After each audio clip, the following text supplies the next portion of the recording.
사람들이 별로 없네요. Hi, my name is Minu, and today I'm going to analyze a Korean-Japanese film, A Midsummer's Fantasia, directed by Jang Gun-jae. The film originates from one fundamental question: what if audiences are given why a director makes a film? For most films, there's a gap between a director and audience, and we audience just guess at our best why the director made the film and what message the director wants to convey. In that sense, A Midsummer's Fantasia is very distinctive and experimental. The film has two parts. You're watching part one, which is black and white in a documentary format.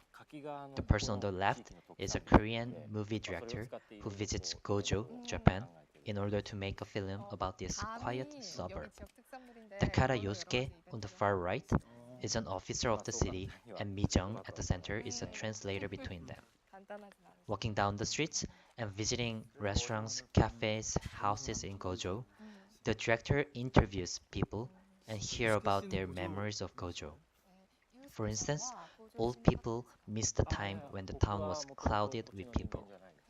Yosuke says Gojo reminded him a Korean Japanese girl who was his first love. Visually, one might think it is boring. The camera is mostly fixed or slowly panning like this.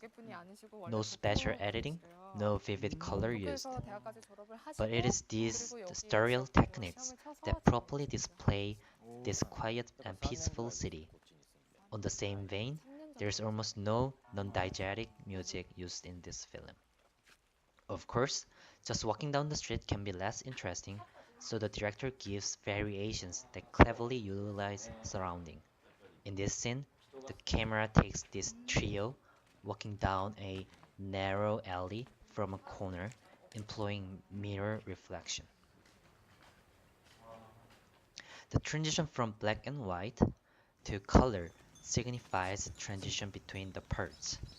In the part 2, a totally new story develops in Gojo, but we can easily suspect the part 2 is related to the part 1 because of the double casting. The actress now plays Haejung, a lady from Korea visiting Gojo, and Takara Yosuke is now Takeda Yosuke, a native farmer in the city. This duo walks down the same streets, they go to the same restaurant and cafe. When you notice that director does not appear anymore, then aha, you realize the part 2 is the film the director made out of his experience in part 1. The transition from black and white to color then also implies transition between reality and fantasy. So how is part 1 reflected in part 2? In fact, the part 2 is a realization of wishes from part 1. First of all, the director succeeded in making a film about Gojo. Being an abandoned city, Gojo is now painted with vivid colors of summer and becomes a city where a tourist visits, as old people wished. Cherishing the memory of his first love, Yosuke meets Haejung. Spending a couple of days together, this couple gets closer and seems to be attracted to each other. However, the moment of farewell comes because Haejung needs to leave Gojo.